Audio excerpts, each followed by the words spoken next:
बिस्मिल्लाहिर्रहमानिर्रहीम। नाज़रीन, मैं हूं सलमान गनी। प्रोग्राम के होस्ट हैं कामरान शाहिद, जो अभी कुछ ही देर में हमें ज्वाइन करेंगे। नाज़रीन, कराची के हवाले से एक नई सूरत हाल पैदा हुई है। डॉक्टर फ़ारूक सत्तार और उनके साथियों ने एक प्रेस कॉन्फ्रेंस की है, जिसमें उन्होंने जहां पर अल्ताफ़ हुसैन साहब से लातल्की जाहिर की है, वहां उन्होंने अपनी सियासत को पाकिस्तान और पाकिस्तानियत के साथ मशहूद करने की बात की है। इस हवाले से बहुत सारे सवालात खड़े हैं। कुछ इस हवाले से कन्फ्यूजन भी तारी है। कुछ लोग समझते हैं कि उनकी लाइन अब पाकिस्तान के साथ है, वो इन्हें पाकिस्तान के मुताबिक पार्टी को लेके आगे चलेंगे, लेकिन बहुत सारे हल्के उनके इस बयान को मुबिब जाहिर कर रहे हैं। और उनका ये कहना है कि अल्ताफ़ हुसैन के हवाले से उन्होंने एक हलफ दिया हुआ है, उनकी पार्टी के अरकान ने, उनके पार्टी के अहदेदारान ने, तो क्या वाक़तन वो अल्ताफ़ हुसैन की डिक्टेशन या अल्ताफ़ हुसैन की जो हदायत है उस पर दोबारा अमल पैरा नहीं होंगे? और यही वो सवालात हैं जो आज पाकिस्तान भर में ज़ेर बहस है। एमक्यूएम के हल्कों का भी यही कहना है कि फ़ारूक सत्तार साहब ने जो लाइन ली है वही पार्टी की लाइन है। क्या फ़ारूक सत्तार साहब इसके बाद पार्टी के वाक़तन कायद बनेंगे और क्या एमक्यूएम की जो सियासत है पाकिस्तान के दायरे तक महदूद रहेगी? लेकिन जिन इशूज़ पे ये सारी सूरत हाल बनी है, इसमें मीडिया हाउसेस को टारगेट किया गया, जिस पर उन्होंने माजरत भी की, लेकिन वहाँ पर एक खौफ की फ़ज़ा कोई 5 7 या 10 साल से नहीं, कोई 30 साल से जारी है। लेकिन मीडिया ने अपनी एक लाइन ली है और मीडिया ने हमेशा मीडिया को इसीलिए टारगेट किया गया है कि मीडिया को इंतहा पसंदी, दहशत गर्दी और शिद्दत पसंदी के हवाले से मीडिया ने एक लाइन ली है कि हमने अपने मफादात को पाकिस्तान के साथ मशरूत रखना है और ख़ास तौर पे इंतहा पसंदी, शिद्दत पसंदी और दहशत गर्दी को टारगेट करना है। उन पर जो असरअंदाज होने की कोशिश की गई है कि क्या मीडिया ने इस तरह के जो उन्हें खदशात और ख़तरात थे वो भी एमक्यूएम दूर कर पाएगी, ये भी देखना पड़ेगा आज के इस प्रोग्राम में।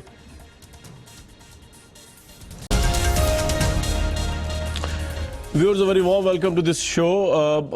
फारूक सत्तार साहब की प्रेस कॉन्फ्रेंस, उससे पहले अल्ताफ़ हुसैन साहब के बयानात और उनकी माफ़ी, पाकिस्तान मुर्दाबाद के नारे उन्होंने लगवाए, उस पर उन्होंने माफ़ी मांगी और उस माफ़ी को लेकर कल वासिफ जलील साहब भी हमारे शो में आए हुए थे। उन्होंने कहा कि जी अल्ताफ़ साहब जो हैं उन्होंने उसे कंडेम कर दिया है, मजम्मत कर दी है। फारूक सत्तार साहब कह रहे हैं ज़हनी तनाव का शिकार है अल्ताफ़ साहब, इसलिए उनको माफ़ कर दिया जाए।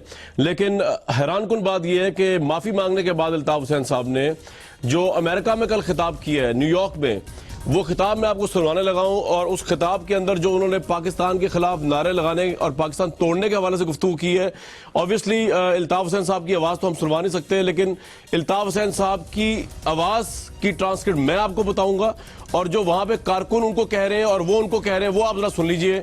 न्यूयॉर्क में जो खिताब किया अल्ताफ़ हुसैन साहब ने अगेन पाकिस्तान के खिलाफ, ये जरा सुनते हैं। भाई हारिस बात कर रहा हूँ शिकागो से। भाई मैं अपनी जिम्मेदारी पर मैं ये प्रॉमिस कर रहा हूँ आपसे, ट्विटर पे मैं पाकिस्तान मुर्दाबाद का स्लोगन चलाऊंगा। कोई माइकल मुझे रोक नहीं सकता, चाहे गद्दारी का मुकदमा बने मेरे ऊपर, और ये मैं चलाऊंगा अपनी जिम्मेदारी पे। भाई ये मेरी तरफ से वादा है आपसे, आज अभी ट्विटर पे चलाऊंगा पाकिस्तान मुर्दाबाद की स्लोगन। पाकिस्तान मुर्दाबाद का पहला गद्दारी का मुकदमा अमरीका में मेरे नाम का बनेगा इंशाअल्लाह। भाई आप बिल्कुल फिक्र नहीं कर रहे, भाई आप हमारे रूहानी बादल हैं, रूहानी बाप है।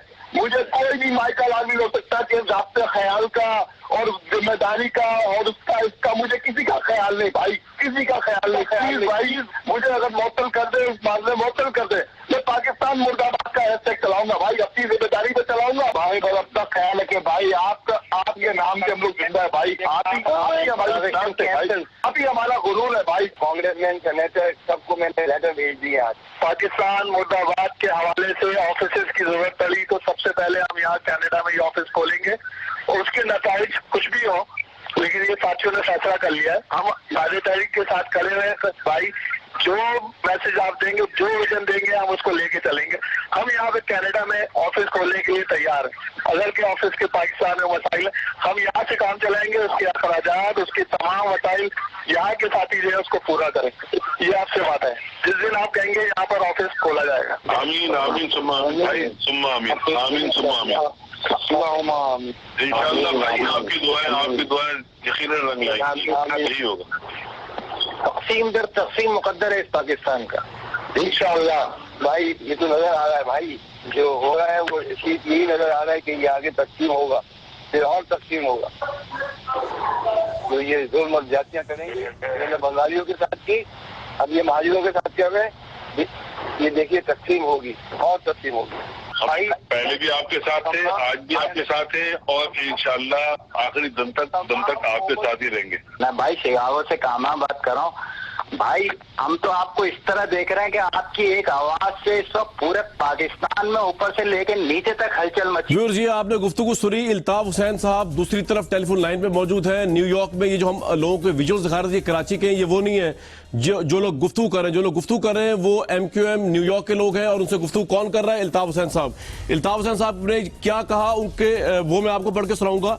ये लोग पाकिस्तान तोड़ने की बात कर रहे थे और इल्ताफ हुसैन साहब उनसे अहद ले रहे हैं कि आप पाकिस्तान मुर्दाबाद के नारे चलाएंगे, पूरी दुनिया में चलाएंगे, पाकिस्तान की तकसीम की बात कर रहे हैं। मैं आपको बताता हूं इल्ताफ हुसैन साहब ऑन दी अदर हैंड क्या कह रहे हैं।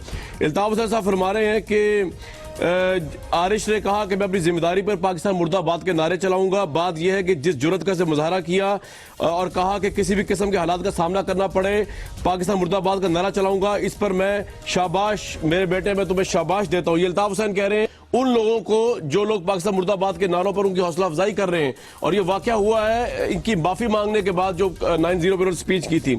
इल्ताफ हुसैन साहब ने यह भी कहा इसी सेशन में जिनसे ये अहद व पैमान ले रहे हैं पाकिस्तान मुर्दाबाद के नारों का।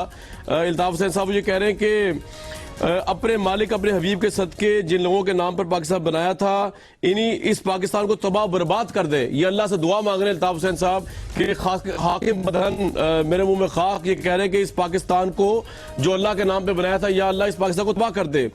वो ये भी कह रहे हैं इल्ताफ हुसैन साहब के अपने कारकुनों से, जिनकी मैंने आपको ऑडियो भी सुनवाई है, बात करो इजराइल से, बात कर सकते हो ईरान से, अफगानिस्तान से, भारत से, हमारी मदद करें ताकि इस साजिश को हम नहीं समझे। अब आज तक जो लोग ऐश कर रहे हैं, हुक्मरानी कर रहे हैं, वर्दी पहनकर ये सब कुछ कर रहे हैं, इनको अब तबाह बर्बाद करना चाहते हैं।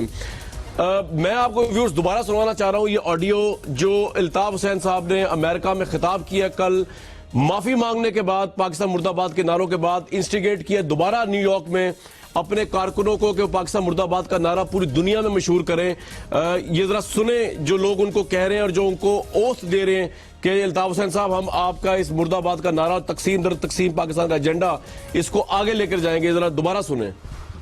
भाई हारिस बात कर रहा हूँ शिकागो से। भाई मैं अपनी जिम्मेदारी पर मैं ये प्रॉमिस कर रहा हूँ आपसे, ट्विटर पे मैं पाकिस्तान मुर्दाबाद का स्लोगन चलाऊंगा। कोई माइकल मुझे रोक नहीं सकता, चाहे गद्दारी का मुकदमा बने मेरे ऊपर, और ये मैं चलाऊंगा अपनी जिम्मेदारी पे। भाई ये मेरी तरफ से वादा है आपसे, आज अभी ट्विटर पे चलाऊंगा पाकिस्तान मुर्दाबाद के स्लोगन। मैं पाकिस्तान मुर्दाबाद का पहला गद्दारी का मुकदमा अमरीका में मेरे नाम का बनेगा इंशाल्लाह। भाई आप बिल्कुल फिक्र नहीं कर रहे भाई, आप हमारे रूहानी बादल हैं, रूहानी बाप है।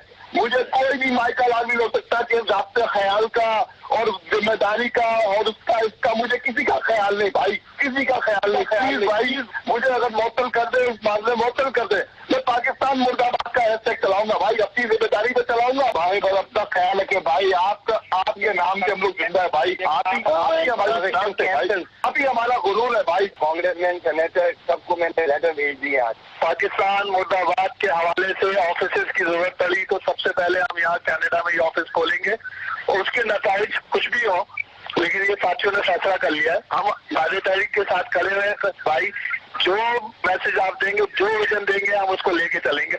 हम यहाँ पे कनाडा में ऑफिस खोलने के लिए तैयार हैं। अगर के ऑफिस के पाकिस्तान में मसाइल हम यहाँ से काम चलाएंगे, उसके अखराजात, उसके तमाम मसाइल यहाँ के साथी जो है उसको पूरा करेंगे। ये आपसे बात है, जिस दिन आप कहेंगे यहाँ पर ऑफिस खोला जाएगा। आमीन आमीन सुम्मा आमीन भाई, सुम्मा आमीन, आमीन सुम्मा आमीन। इंशाल्लाह भाई आपकी दुआएं यकीनन रंग लाएंगी, यही होगा। तकसीम दर तकसीम मुकद्दर है इस पाकिस्तान का इंशाअल्लाह। भाई ये तो नजर आ रहा है भाई, जो हो रहा है वो यही नजर आ रहा है कि ये आगे तकसीम होगा, फिर और तकसीम होगा। जो ये जुल्म और जातियां करेंगे, मैंने बंगालियों के साथ की, अब ये महाजिरों के साथ कर रहे हैं, ये देखिए तकसीम होगी और तकसीम होगी। भाई पहले भी आपके साथ थे, आज भी आपके साथ हैं और इंशाल्लाह आखिरी दम तक आपके साथ ही रहेंगे। मैं भाई शिकागो से कामा बात कर रहा हूँ। भाई हम तो आपको इस तरह देख रहे हैं कि आपकी एक आवाज से इस वक्त पूरे पाकिस्तान में ऊपर से लेकर नीचे तक हलचल मची है भाई। व्यूअर्स, ये अमेरिका में खिताब है इल्ताफ हुसैन साहब का, वो लोगों से जो है वो हलफ ले रहे हैं पाकिस्तान तोड़ना और पाकिस्तान तोड़ने के हवाले से दफातर कायम करना और पाकिस्तान मुर्दाबाद के नारों के हवाले से इस नारे को पूरे दुनिया में चलाना। ये इल्ताफ हुसैन साहब ने माफी मांगने के बाद ये सारा कारनामा सर अंजाम दिया है। गवर्नमेंट के मिनिस्टर मेरे साथ मौजूद हैं, डॉक्टर तारिक फजल चौधरी साहब। डॉक्टर साहब, ये बता दीजिए कि आप किस चीज का इंतजार कर रहे हैं? देखें, ये तो एक बात, टेक्निकल बात है कि फारूक सत्तार साहब प्रेसिडेंट है एमक्यूएम के या चेयरमैन है एमक्यूएम के, लेकिन सारी दुनिया जानती है कि एमक्यूएम इज अल्ताफ हुसैन साहब और अल्ताफ हुसैन साहब इज एमक्यूएम। तो आप बेसिकली इसके ऊपर क्या एक्शन ले रहे हैं एमक्यूएम को लेकर, अल्ताफ हुसैन साहब को लेकर? क्योंकि ये उनकी पार्टी, उनके कारकुन जो उनके साथ खड़े हैं, फारूक सत्तार साहब, तो लोगों की राय ये है कि जो उन्होंने प्रेस कॉन्फ्रेंस की है तो एक टोपी ड्रामा है, आप लोगों को, रेंजर्स को, तफ्तीशी इदारों को जो है वो डाइवर्ट करने की कोशिश की गई है सारे मामले में। जनाब डॉक्टर साहब। बिस्मिल्लाहिर्रहमानिर्रहीम। कामरान साहब, गुजारिश ये है कि सबसे पहले तो मैं आपने जो वीडियो 2 दफ़ा दिखाई है उसके हवाले से ये बात करूँगा कि जो लोग भी इस तरह की गुफ्तगू फरमा रहे हैं वो पाकिस्तान के साथ जिस सलूक की बात कर रहे हैं, ये हर दौर में मीर सादिक और मीर जाफ़र जैसे लानती किरदार कौमों में पैदा होते रहे हैं और ये उसी तरह के लानती किरदार हैं, ये गद्दार हैं और इस तरह के लोगों के साथ खा वो लीडर हो, खा वो वर्कर हो, किसी भी जमात से उसका ताल्लुक़ हो, वो कतई तौर पर नाकाबिल माफ़ी है और ना उसे माफ़ किया जाएगा। प्राइम मिनिस्टर साहब की बड़ी स्ट्रॉन्ग स्टेटमेंट आपने देखी है जिसमें उन्होंने कहा कि पाकिस्तान के ख़िलाफ़ बोले गए एक एक लफ्ज़ का हिसाब लिया जाएगा, इसमें कोई दो राय नहीं है। अब जो आपने कहा इक़दामात, तो मैं उस सिलसिले में ये अर्ज़ कर दूँ कि अल्ताफ़ हुसैन साहब ने जो इसी तरह की हर्जा रसाई और इसी तरह की एक जो गद्दारी एक गुफ्तगू कर सकता है, वो गुफ्तगू उन्होंने जो यहाँ पे कराची में की, जो उनका कैंप लगा हुआ था प्रेस क्लब, तो उसके बाद एमक्यूएम सस्टेन नहीं कर सकी। जो प्रेशर उनके ऊपर डाला गया और वो किस तरह डाला कि उनके तमाम जो लोग वहाँ मौजूद थे, जो लोग उसके बाद मीडिया हाउसेस पे जिन्होंने तोड़ फोड़ की, उन सब के ख़िलाफ़ दहशतगर्दी के और गद्दारी के मुकदमात दर्ज हुए, उनके दफातर को सील किया गया और उन्हें बड़ा एक वाज़ेह मैसेज दिया गया कि ये जमात किसी सूरत में इस तरह नहीं चल सकती। ज़ाहिर है ये हुकूमत की मर्ज़ी और मंशा और हुकूमत की डायरेक्शन के बगैर मुमकिन नहीं है। तो उसके बाद आपने पूरी कौम का रिएक्शन देखा, तो आप एमक्यूएम के पास कोई चारा नहीं था सिवाय इस बात के कि उन्होंने आपसे पहले यहाँ तक कोशिश की कि बयान से लाताल्लुकी का इजहार करें, फिर यकसर उन्होंने अल्ताफ हुसैन से लाताल्लुकी का इजहार किया और कहा कि ये एमक्यूएम पाकिस्तान है जो पाकिस्तान। लेकिन तारिक साहब, लाताल्लुकी हुई नहीं है, तो सवाल लोग ये पूछ रहे हैं कि एमक्यूएम अगर पाकिस्तान मुर्दाबाद के नारों पर ऑपरेट कर रही है तो हमारी हुकूमत और इलेक्शन कमीशन क्या कर रहा है? पॉइंट ये है। नहीं, मैं अर्ज करता हूँ ना जी, ये तो है यहाँ तक का पॉइंट।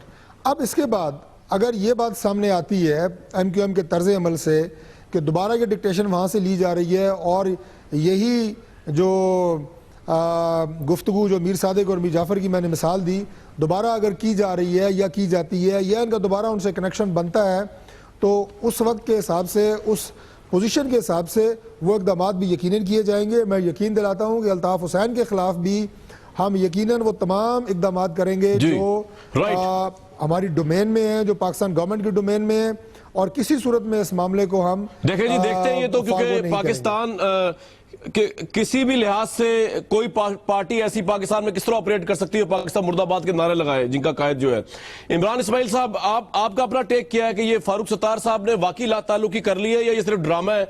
और आपके नजदीक उससे बड़ा सवाल मेरा ये है कि अगर अल्ताफ हुसैन साहब की पाकिस्तान मुर्दाबाद के नारों के बावजूद वो कराची के महाजर अवाम के लीडर है मकबूल, तो इसका मतलब तो ये हुआ कि उनको उनकी कंस्टिट्यूंसी अप्रिशिएट कर रही है, इसके ऊपर पाकिस्तान तोड़ने की बातों में अप्रिशिएट करी। सर न्यूयॉर्क का मैं आपको सुनवा रहा हूं, अगर यही पोजीशन कराची की भी है तो फिर तो बड़े हालात खराब हैं। इमरान साहब। जी कामरान, शुक्रिया। देखें, बात यह है कि मैंने अभी आपका ये देखा है और मैंने ये न्यूयॉर्क की तकरीर सुनी नहीं। मैं समझ रहा था कि शायद कराची के जो मामलात हुए थे उसके बाद उन्होंने माफ़ी तलाफ़ी की थी और एमक्यूएम ने एक तरह से फारूक सत्तार ने अपनी प्रेस कॉन्फ्रेंस में ये इंडिया दिया था कि वो लंदन से डिटैच हो रहे हैं। अगर तो वो लंदन से डिटैच हो रहे हैं और यहीं फैसले करेंगे, ये आने वाला वक्त बताएगा। इनके अपने फाइल एंड रैंक्स में इस वक्त क्योस पाया जाता है। कुछ लोग हैं जो ज़्यादातर लोग वो हैं जो पाकिस्तान से मोहब्बत करते हैं और चाहते ये हैं कि वो डिटैच हो जाएं, और कुछ लोग ऐसे हैं जो अल्ताफ हुसैन से इतनी मोहब्बत करते हैं जितनी शायद वो पाकिस्तान से नहीं करते और वो डिटैच नहीं होना चाहते, या उनको ये लगता है कि अल्ताफ हुसैन से डिटैच होने के बाद उनका सियासी मुस्तकबिल तारीख हो जाएगा, जिसमें हमने देखा वासिफ जलील और इसकी एक वजह है और लोग जिन्होंने बात की। जी, तो जिस तरह वो जी, मैं इमरान साहब मैं एक चीज दिखाना चाह रहा हूं, आप कंटिन्यू कीजिएगा। इसकी एक वजह है व्यूअर्स, मैं आपको बताऊं, अल्ताफ हुसैन साहब की पार्टी को जब कोई ज्वाइन करता है तो उसका एक हलफनामा होता है। उस हलफनामा आपको दिखाना चाह रहा हूं स्क्रीन के ऊपर। इस हलफनामे में पाकिस्तान से वफादारी शामिल नहीं है। इस हलफनामे में पाकिस्तान की सॉवरेनिटी की बात नहीं है। इस हलफनामे का शुरू भी अल्ताफ हुसैन साहब है, आखिर भी अल्ताफ हुसैन साहब है। हलफनामा ये है, ये जरा अगर स्क्रीन पे हम दिखा सकें, जब एमक्यूएम के आप मेंबर बनते हैं कि मैं ताहयात एमक्यूएम अल्ताफ हुसैन का वफादार रहूंगा, पाकिस्तान का नहीं, एमक्यूएम और अल्ताफ हुसैन एमक्यूएम अल्ताफ हुसैन। मैं अपनी माँ की कसम उठाकर कहता हूं कि अगर एमक्यूएम अल्ताफ हुसैन के खिलाफ कोई भी साजिश होती है और अगर मेरे इल्म में कोई ऐसी चीज आती है जिसको नुकसान पहुंच सकता हो, तो मैं फौरी तौर पर अल्ताफ हुसैन के इल्म में यह बात लाऊंगा। और साजिश करने वाला चाहे मेरा भाई बहन माँ बाप कोई रिश्तेदार या दोस्त ही क्यों ना हो, मैं कसम उठाकर कहता हूं मैं किसी भी मामले पर अल्ताफ हुसैन के फैसले को हतमी समझूंगा। अगर मैं इनके फैसले इन्हाफ करूं तो मुझे गद्दार समझा जाए। पार्टी का ये पॉलिटिकल ओथ तो हो ही नहीं सकता, ये तो कोई रिलीजियस ओथ लगता है। इसके साथ किस तरह पार्टी रजिस्टर हो सकती है? सबसे बड़ा सवाल तो ये हुकूमत से पूछना चाहिए, इलेक्शन कमीशन से। इमरान इस्माइल साहब, इस हलफनामे के साथ तो अगर आप जाएंगे पार्टी में तो आपको मानना पड़ेगा अल्ताफ हुसैन साहब जो कह रहे हैं, और इसीलिए वो महाजरों को डिफाइन नहीं कर सकते जो उनके लीडर उन्होंने हल्फ उठाया है, उनका जाती वफादारी का हल्फ है ये। नहीं, जाहिर है जाती वफादारी का हल्फ, और मैंने ये हल्फ भी पहली दफ़ा देखा है और मैं समझता हूँ कि ये बिल्कुल एक्सेप्टेबल नहीं होना चाहिए। अगर उन्होंने अपनी पार्टी के अंदर ये ऑफिशियल लगाया हुआ है, अगर अल्ताफ हुसैन साहब प्राइवेटली लेते हैं हल्फ तो मैं नहीं जानता, लेकिन अगर ये ऑफिशियली हल्फ लिया जा रहा है और इलेक्शन कमीशन के इल्म में है ये बात, तो उनको एक्शन लेना चाहिए इसके ऊपर। वो what are they waiting for? और ये अगर मामला यहाँ तक पहुँच गए, हमने देखा कि उन्होंने पाकिस्तान के खिलाफ नारे लगाए, हमने देखा पाकिस्तान मुखालिफ बातें हुई, पाकिस्तान को तोड़ने की बातें हुई, उसके बाद हमने ये भी देखा कि एमक्यूएम के रैंक्स में खलबली मची, उन्होंने आके अपने आप को अलहदगी का इजहार किया, और खुदा करे कि अलहदा हो जाए, अल्लाह करे कि अलहदा हो जाए। ये मामला ये ऑफशोर सर वो तो 9-0 बंद हो गया, तो उन्होंने सेव किया ना, अल्ताफ साहब को भी सेव किया, खुद को भी सेव किया है, बगावत के मुकदमों से भी सेव किया। क्रिटिकल राय तो यही है ना इसके भाई इमरान भाई, ये तो हुकूमत को और इदारों को जो है एक तरह से टोपी बनाने वाली बात है। लेकिन मैं इसको आगे लेके जाऊंगा। सलमान गनी साहब वेटरन जर्नलिस्ट हैं, दुनिया को देखते हैं, पाकिस्तान को समझते हैं। सर आपको क्या लगता है, ये फारूक सत्तार साहब जिन्होंने एक दफा कंडेम नहीं किया अल्ताफ हुसैन साहब के पाकिस्तान मुर्दाबाद नारों को प्रेस कॉन्फ्रेंस में, ये क्या लाताल्लुकी हो गई या ये वैसी ड्रामा है बचने के लिए बगावत के मुकदमों से? देखिए कामरान साहब, मैंने वो कॉल सुनी है जो कनाडा के अंदर से कर रहे थे अल्ताफ हुसैन साहब को। ये कोई ज़हनी दबाव नहीं है, ये कोई वक्ती रद्द-ए-अमल नहीं है, ये एक माइंड सेट है और दुश्मन का एजेंडा है जिसे पाकिस्तान के अंदर आगे बढ़ाने की कोशिश की जा रही है। अल्ताफ हुसैन साहब लंदन में जरूर बैठे हैं, और फारूक सत्तार साहब ने जिस प्रोग्राम में लातल्की जाहिर की है वहां पर भी वो उसे कायद कह के पुकार रहे थे, और उन्होंने अल्ताफ हुसैन साहब को टारगेट नहीं किया। और ये आज का दिन गुजारना था उन्होंने, जो कि वहां पर मेयर और डिप्टी मेयर्स के इलेक्शन हो रहे थे। ये खास माइंड सेट है। ये नरेंद्र मोदी ने 15 अगस्त को लाल किले में जो तकरीर की थी, तो हुकूमत को पता भी इन चीजों का, या हुकूमत उनकी बात में फेस वैल्यू में समझ नहीं सही कह रहे हैं? का मसला नहीं है। देखें, अगर आप, मैंने अल्ताफ हुसैन साहब की ये जो अमेरिका में आपने अभी जिक्र किया, मैंने वो उनकी तकरीर सुनी है, और वो किसी ने दुरुस्त कहा कि तोहमत लगा के माँ पे जो दुश्मन से दाद ले, ऐसे वतन फरोश को मर जाना चाहिए। ये शर्मनाक बात है। और बात यह है कि जिस तरह की गुफ्तगू की जा रही है, ये कश्मीर देखें बहुत बड़ा इशू था मकबूजा कश्मीर के अंदर, और हिंदुस्तान फंस चुका था, और ये एक बाकायदा एक साजिश है। मैं समझता हूं कराची के अंदर मेरे साथ रहिएगा। लॉर्ड नजीर साहब ने हमें ज्वाइन किया है, आप मेरे साथ रहिएगा। लॉर्ड साहब, आपको मेरी आवाज आ रही है? कामरान शाहिद हेयर। हाँ जी कामरान शाहिद साहब, आवाज आ रही है। Thank you very much. अच्छा लॉर्ड साहब, बड़ा शुक्रिया आपने अपना टाइम दिया। एक तो मैं बड़ा आपको अप्रिशिएट करता हूँ, आपने लेटर लिखा है सुपरिटेंडेंट को स्कॉटलैंड यार्ड के, थोड़ा बताएंगे आपने उस लेटर में क्या लिखा है लोगों को?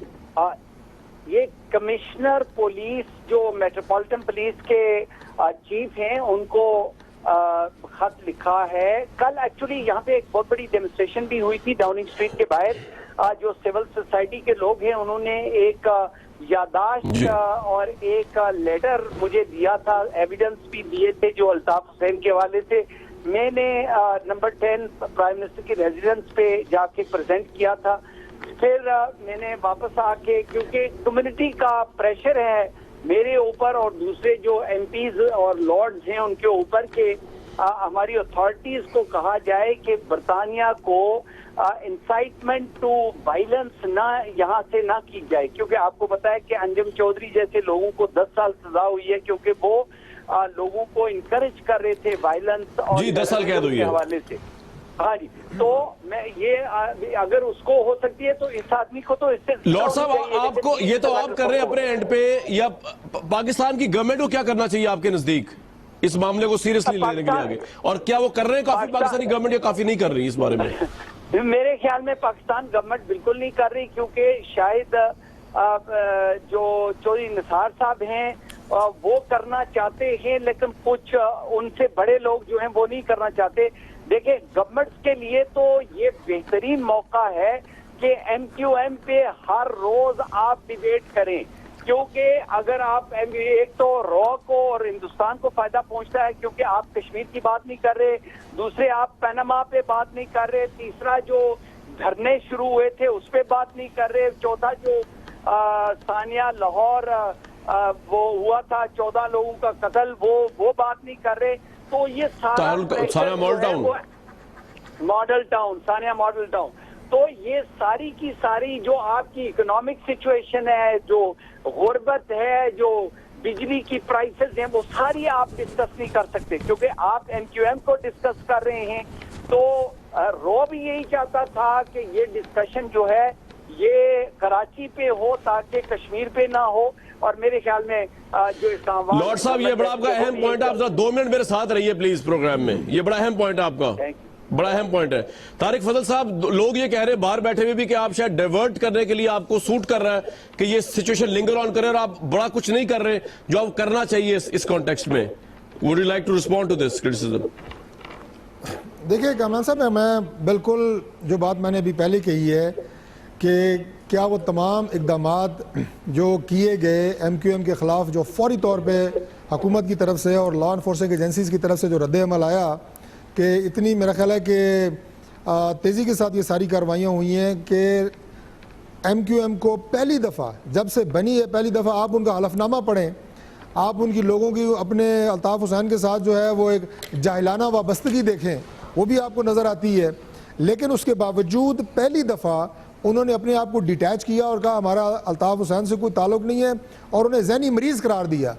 आज तो ये बात हो रही है ना, जो अभी सलमान साहब की डिटैचमेंट हुई नहीं है वैसे, चले आप कह रहे हैं तो आपकी गवर्नमेंट अगर सेटिस्फाई है, वैसे लोगों की राय हुई नहीं है। मैं 1 मिनट दीजिएगा तारिक भाई, 1 मिनट, मैं लॉर्ड साहब से आखिरी सवाल पूछ लूं, लॉर्ड साहब इसमें मैक्सिमम हो क्या सकता? तारिक भाई 1 मिनट सिर्फ मैक्सिमम तो जी कर ले। लॉर्ड नजीर साहब, सलमान गनी साहब सवाल करेंगे, जी कर ले। लॉर्ड साहब मेरा आपसे ये सवाल है कि क्या बरतानिया का जी कितना टाइम लग सकता है? बरतानिया का कोई शहरी दुनिया के अंदर बरतानिया के हवाले से इस तरह के रिमार्क्स दे तो क्या बरतानवी हुकूमत उसे माफ कर देगी? बिल्कुल नहीं करेगी, बल्कि इस हुकूमत का कोई तल्लुक नहीं है। ये तो कानून में लिखा हुआ है कि इंसाइटमेंट टू वायलेंस गैर कानूनी है, और encouraging other people to violence इस तरह। तो लॉर्ड साहब फिर क्यों नहीं ब्रिटिश कानून हरकत में आ रहा? ब्रिटिश शहरी हैं अल्ताफ हुसैन साहब, वो क्यों नहीं वायलेंस और टेररिज्म को समझ रहे जो हमारे मुल्क में हो रहा है, इनके थ्रू कानून क्यों नहीं हरकत में आ रहा? सर ये सारी तकरीरें थी उर्दू में, ये थी पाकिस्तान में, इसको इन्वेस्टिगेट करना, इस सारे ट्रांसक्रिप्ट को स्टडी करना, फिर वो क्राउन प्रोसिक्यूशन सर्विस को देना। आपको पता है 3 पहले भी ऐसी इन्वेस्टिगेशन वो डॉक्टर इमरान फारूक के हवाले से, मनी लॉन्ड्रिंग के हवाले से बार बार इसमें रो आ जाती है, बार बार इसमें पाकिस्तान गवर्नमेंट के पास जो एविडेंसेस हैं वो मिलने का आपको पता है। और ये मेरे भाई जो मुस्लिम लीग नून के और दूसरे लोग जो डिफेंड करते हैं, पहले पाकिस्तान पीपल्स पार्टी डिफेंड करती रही है, यहाँ से हमारे असिस्टेंट कमिश्नर पुलिस वहाँ पे जाके मीटिंग करते रहे हैं कि हमें एविडेंस दो, वो एविडेंस मिले नहीं है जो प्रोसिक्यूशन को जरूरत है,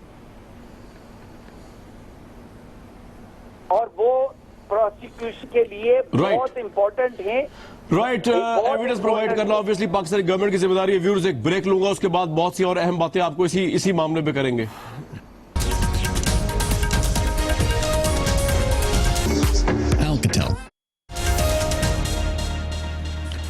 viewers, very warm welcome back to this show.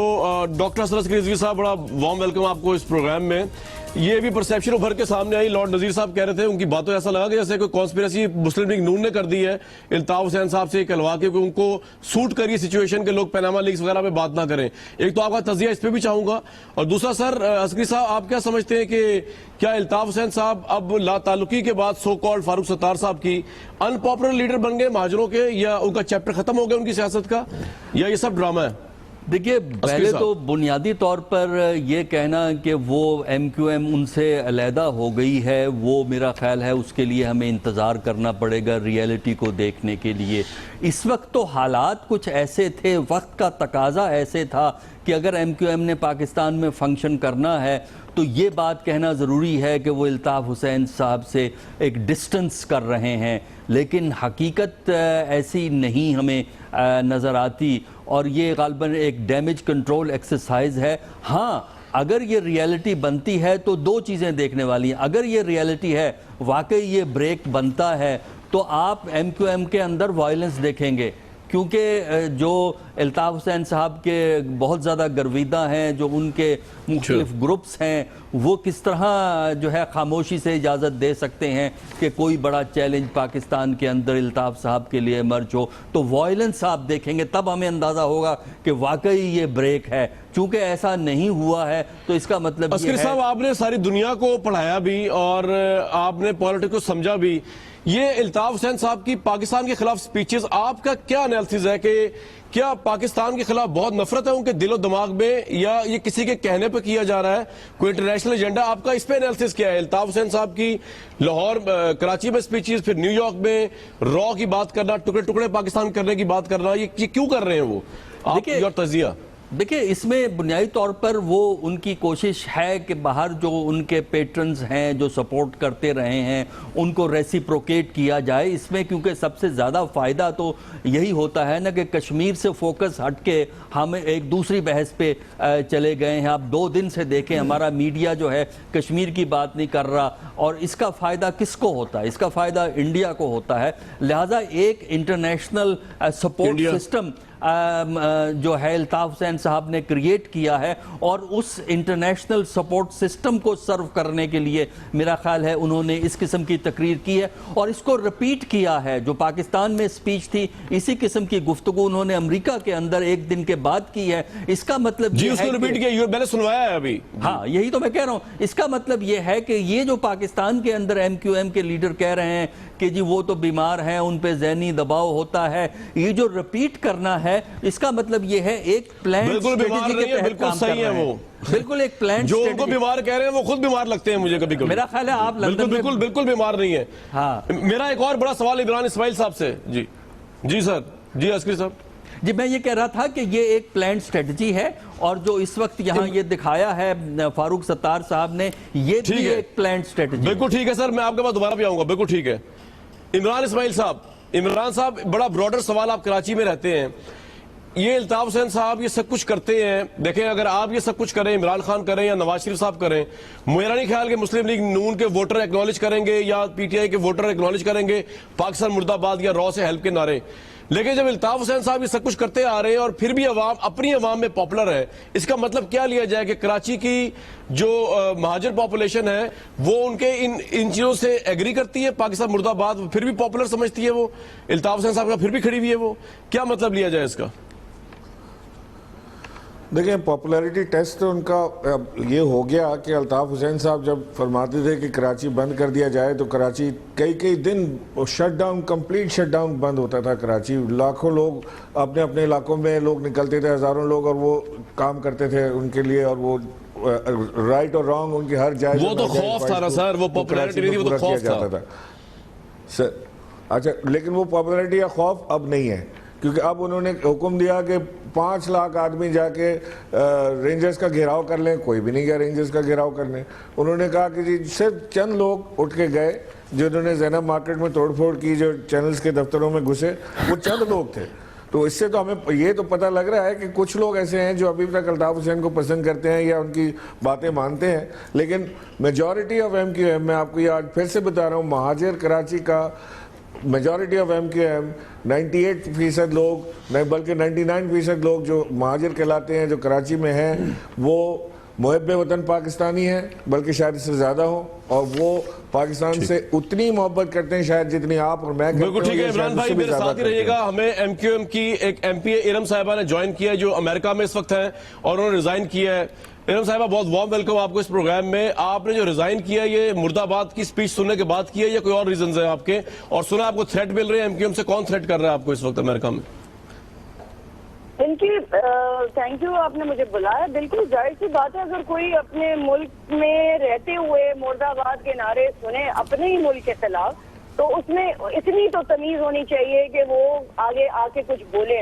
आज मैंने अगर उस दिन ये किया चीज अमल किया, क्योंकि मेरे लिए सीट कभी भी कोई अहमियत नहीं रखती थी, और एमक्यूएम के जितने लोग जो मुझे जानते हैं वो ये भी जानते हैं कि इरम वो इंसान थी जो वोकल थी, और अगर अल्ताफ भाई की कोई ऐसी स्पीच आती थी तो वो हमेशा कॉल करती थी लंदन और ये कहती थी कि ये गलत जा रहा है, इस तरह ना बोले। उनको कभी कभी समझाती थी बीच में, लेकिन जब मैंने देखा कि ये तो आपके इस्तीफे के बाद लंदन सेक्रेटरी ने राब्ता किया आपसे? देखिए, लंदन सेक्रेटेरिएट ने मुझे परसों फोन किया था, वासे जलील ने, और इसने स्पीकर पे ऑन किया था, जो कि ये मेरी टेप कर रहा था, ये किसी की बात किसी को सुना रहा था, और उसने मुझे बहुत बदतमीजी की बातें की। तो उसके बाद मैंने उसको ऐसा सही किया सारी जिंदगी वो याद रखेगा। उसके बाद जो मैंने कल ऑडियो सुने हैं, और वासे जलील साहब ने, वो तो बड़े डिसेंट गाय हैं। वो आप लोगों के सामने डिसेंट है, वो हमें पता है इंटरनली वो कितने डिसेंट है, और मेरा मुंह मत खुलवाएं, अगर मेरा मुंह खुलेगा तो मैंने बहुत कामरान साहब एक सवाल मुझे भी करना है इरम साहिबा से। He only as service he is very decent, he is not a bit of a decent guy, जो जिसने मुझसे इस तरह की बातें की हैं। और उसके बाद जब मैंने ऑडियो सुने के, और वो वहां पे भी मुर्दाबाद नारे लगे, और उन्होंने मेरा जिक्र किया, हालांकि उन्होंने मेरे बारे में कुछ ऐसी बात नहीं की, बस उन्होंने कहा कि अगर इरम फारूक पाकिस्तान जिंदाबाद के बजाय। अच्छा इरम साहबा, एक बात बताइए कि आप तो अल्ताफ सैयद साहब की पार्टी में रही हैं, उनको करीब से भी जानती हैं, वो उनके ऊपर रॉ के इल्जाम क्यों लग रहे हैं? वो पाकिस्तान तोड़ने की बात क्यों कर रहे हैं? वो पाकिस्तान मुर्दाबाद के नारे क्यों लगा रहे हैं? He used to be a national leader of MQM, वो क्यों ऐसा कर रहे हैं आपके ख्याल में? आप लोगों को जानती हैं हमसे ज्यादा। That's what everyone like me, we always thought like that कि पॉलिसीज जो हैं एमक्यूएम की वो पाकिस्तान के लिए हैं, और मैंने भी हमेशा यही सोच के एमक्यूएम ज्वाइन की थी कि पॉलिसीज जो है, और जब हम ये सुन रहे थे रॉ के एजेंट और ये सारी चीजें मैं सुन रही थी, तो मैं कहती थी कि नहीं, कोई चीजें सामने तो लेकर आए, सामने तो लाए, ये तो एक ही चीज है। हर कोई हमें यही कहता था कि ये तो पुरानी चीज को बार बार रिपीट कर रहे, लेकिन दिमाग में एक खटका तो आता था। अभी भी मैं देखते अभी भी किसी पर इल्जाम नहीं लगा रही, मैं ये नहीं कह, लेकिन जब उन्होंने ये सॉरी का नामा भेजा और उसके बाद दोबारा से स्पीच की अमेरिका में, और उसके बाद उन्होंने बाबर गौरी को भी डांटा कि तुमने कैसे ट्वीट की पाकिस्तान जिंदाबाद, तो उसने अपने फॉरेन वर्ड्स वापस ले लिया, हाँ मुझे माफी दे दें, सॉरी मुझे नहीं कहना चाहिए था। मतलब ये क्या तरीका है? मुझसे तो कोई कह के देखे ना, मैं बोलूँगा मेरी ऐसी की तैसी, मैं पाकिस्तान मेरे लिए पहला है, बाकी तुम लोग मेरे लिए बाद में, party is nothing for me. Iltaf Hussain साहब से उनके लोग डरते हैं या प्यार करते हैं ज्यादा? मतलब आप तो नहीं लग रही मुझे डरती हुई, लेकिन बाबर गौरी साहब डरते हुए लग रहे हैं, तो डरते हैं लोग उनकी पार्टी के लोग उनसे या उनसे प्यार करते हैं? एक्सक्यूज मी, अगर मेरे में इतने गट्स हैं तो इसलिए गट्स हैं कि शायद मेरे पीछे मैंने कोई करप्शन नहीं की, शायद मेरे पीछे कोई FIR नहीं कटी। जो लोग डर रहे हैं कुछ ना कुछ तो उन्होंने भी किया है ना, आई एम सॉरी टू से। उनसे पूछे वो क्यों डर रहे हैं, क्यों डर रहे हैं? आपके इस्तीफे पे किसी ने, कामरान साहब एक सवाल मैं कर लूं जरा।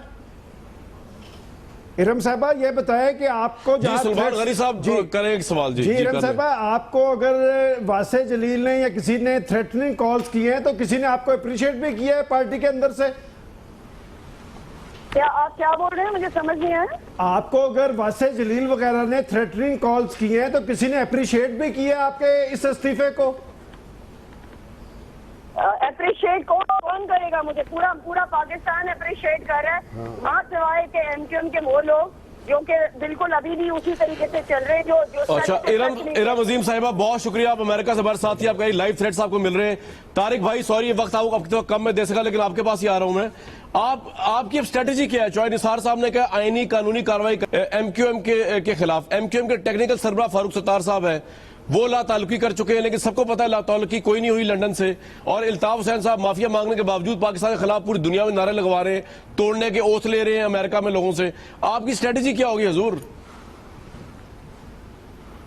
देखिए, मैं सिर्फ एक जुमले में ये बात कहूँगा कि जो ये कहा है अगर किसी ने कि जी मुस्लिम लीग नून का इससे कोई ताल्लुक है उनके स्टेटमेंट से, तो मेरा ख्याल है कि मैंने इससे ज़्यादा झूठी, बेबुनियाद और मज़ाक़ खेज़ बात मैंने कम अज़ कम अपनी सियासी ज़िंदगी में नहीं सुनी। दूसरी बात ये है जी कि चूँकि ये सिचुएशन आपके सामने है, सिचुएशन थोड़ी सी एमक्यूएम की जो फारूक सत्तार साहब ने जिस तरह उन्होंने टेक ओवर आप कहें बज़ाहिर की है या हकीकत में की है, ये सिचुएशन थोड़ी सी ट्रिकी है। अब इसमें जो अल्ताफ़ हुसैन साहब मुल्क से बाहर बैठे हैं, कुछ सिफारती कवानीन भी हैं, सिफारती ज़राए भी हैं जिनके ज़रिए इन चीज़ों को आगे लेके जाया जाता है। मैंने आपको अपनी पार्टी की तमाम टॉप लीडरशिप की तरफ से, प्राइम मिनिस्टर साहब की तरफ से और हमारा जो डाउन छोटा से छोटा टीयर है पार्टी का, बिल्कुल ठीक है, जज्बात है, वक्त की किल्लत है, मैं दूसरे लोगों को टाइम उस तरह नहीं दे पाऊंगा इस सेशन में, वक्त की किल्लत। तारिक भाई बहुत शुक्रिया, इमरान भाई बहुत शुक्रिया, सुलेमान गनी साहब आपका बहुत शुक्रिया, हसन अस्करी साहब का बहुत शुक्रिया। व्यूअर्स, पाकिस्तान की सियासत का बड़ा ही दिल खराश किस्म का ये चैप्टर है जो हम डिस्कस कर रहे हैं पिछले 2 दिन से। मैंने आपको प्रोग्राम के शुरू में अल्ताफ हुसैन साहब की स्पीच सुनवाई, जो न्यूयॉर्क, उनकी स्पीच तो नहीं, उनकी स्पीच हज़फ करके उनकी बातें सुनवाई आपको, और जो लोग बात कर रहे हैं कारकुन पाकिस्तान तोड़ने की और उनको अप्रिशिएट करें अल्ताफ साहब, वो पूरा एविडेंस मौजूद है। बड़ा अफसोसनाक बात है, पाकिस्तान का ये चैप्टर चल रहा है सियासत का, कराची और पाकिस्तान के लिए बेस्ट ऑफ लक है। हमें आज इस प्रोग्राम के प्लेटफॉर्म से इजाजत दीजिए।